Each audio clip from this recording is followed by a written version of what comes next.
So we see in Turkish, when we are building words, we start out with the main concept, and then we go on refining it or adding to it.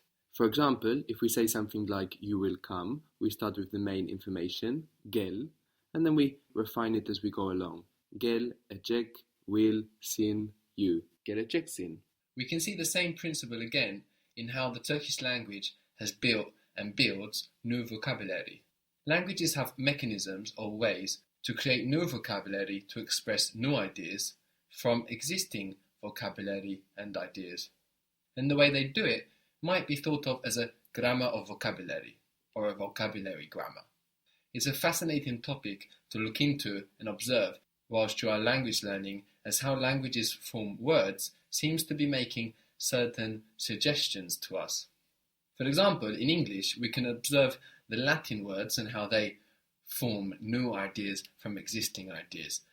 The Latin words in English, you will notice that they have a preposition. This is a word that shows some kind of position or movement, and then a main concept afterwards. So, for example, spirit, the word spirit, actually means something like breath.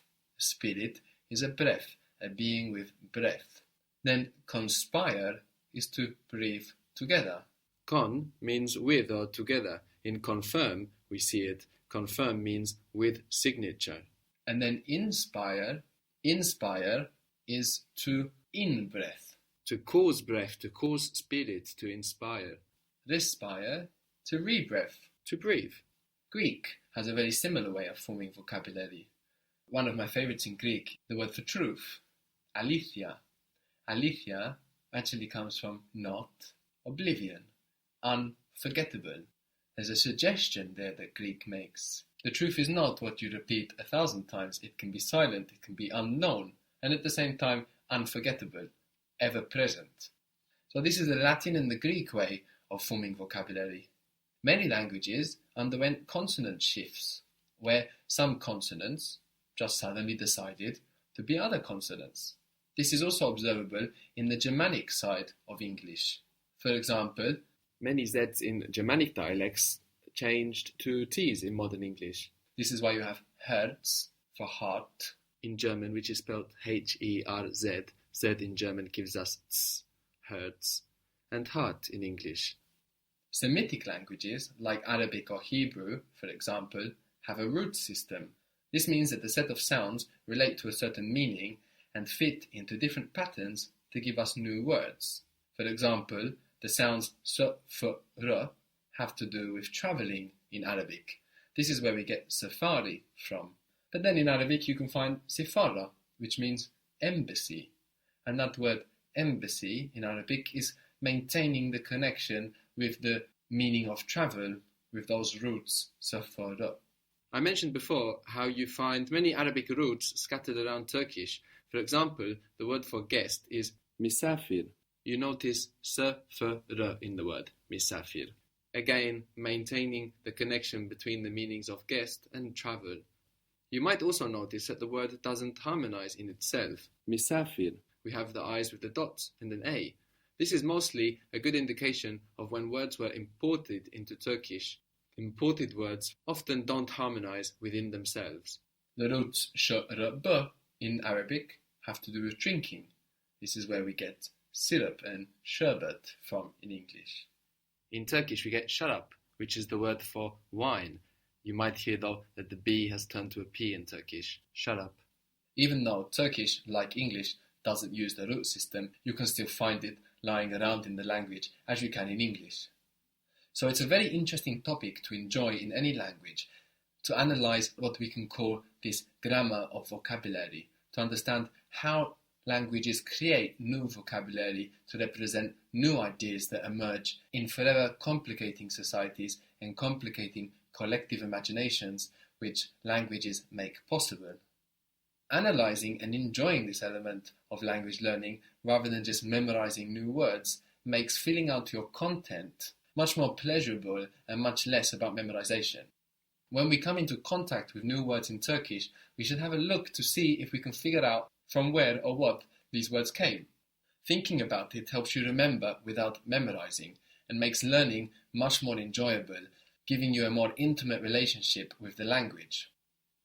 So, how can this work for Turkish? As we already know, Turkish is a language that's all about endings. If we can identify in vocabulary common endings reoccurring and work out what they're doing, when we find new words, they become much easier to remember.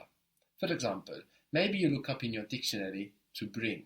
Looking up to bring, you will find getirmek. Now, this can just be a vocabulary item to use and remember, or the more suffixes you are aware of, it becomes something completely different. Getirmek is actually built from gelmek, to come. Gel, tir, mek. Just we lost the L to help it flow. So it's not gel tirmek, but getirmek. This tir ending is used when we make something or someone else, whatever the meaning of the verb is. So here, to make someone else or to make something else come, to bring. So here Turkish makes you realize, oh, of course, to bring is to make come. I never thought about it that way. So those are your options. Just to come across the word and go, getirmek, I have to remember it, or see if you can dissect it and understand what it's built of. The more you do that, the more you will find reoccurring elements within the words. You will identify them and can figure out by yourself what actually they are doing, and this will make internalizing vocabulary much more pleasurable and much more effective. So we have getirmek, which is to bring. How would you say, bring it to me?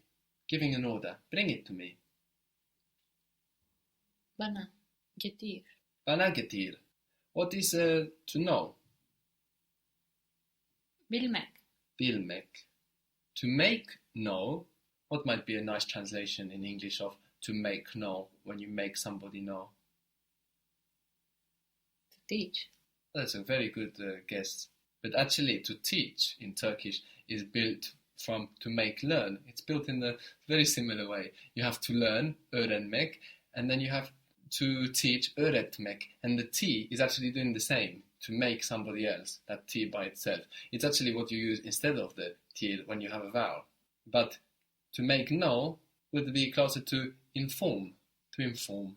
Bildirmek. Here the T is a D, it's soft, and it should have been soft in getirmek too, but maybe swallowing that L of gelmek kept the T hard. So we have bildirmek with a D, bildirmek, to make know or to inform. What was to eat? Yemek. Yemek. To make eat. What might that mean, to make eat? To feed. To feed. Bravo. To feed is yedirmek. To make. Eat. To feed. Yemek, yedirmek. As opposed to yemek, yemek. Before I mentioned öğrenmek and öğretmek, that are to learn and to teach. Öğrenmek, to learn, öğretmek, to teach. And said that this T is often what we have for dir or tir after a vowel, although we didn't in yedirmek.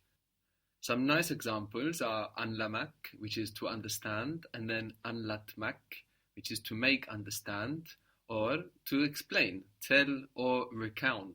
So you get those different meanings depending on the context. Explain, tell, recount, anlatmak, from anlamak, to understand. Even the la on anlamak is an ending. Anmak means to call to mind, to reminisce, anmak. And then anlamak, to understand, anlatmak, to make understand, to tell, recount, or explain. So we're seeing how extensively endings are used to create new vocabulary.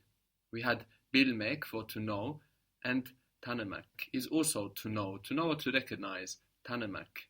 Tanıtmak is to make know or to make recognize, which is to introduce, tanıtmak.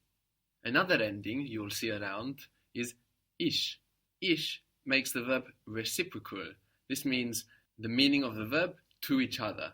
So, for example, we had almak, to take, and then alışmak, here we have the ish harmonized. Alışmak, to take to each other, is to grow accustomed to, or to take on as a habit, like in English, to take to. Bulmak is to find, buluşmak is to find each other, or to meet. Yazmak, to write, yazışmak, to write to each other, or to correspond. Atmak, we saw briefly, was to throw. Atışmak is to argue or to quarrel. Another and perhaps more popular way to say to argue is tartışmak, from tartmak, which means to weigh. So it's like to weigh each other up. We have that in English as well. The suggestion there might be that it's what you do before a fight or before a possible fight. The argument, the weighing each other up, like two lions having a roar. This is a very interesting word. Tartışmak, to argue, from to weigh. Gelmek, we had to come, and gelişmek, to come to each other, to one another, is to develop, which is mind-bending.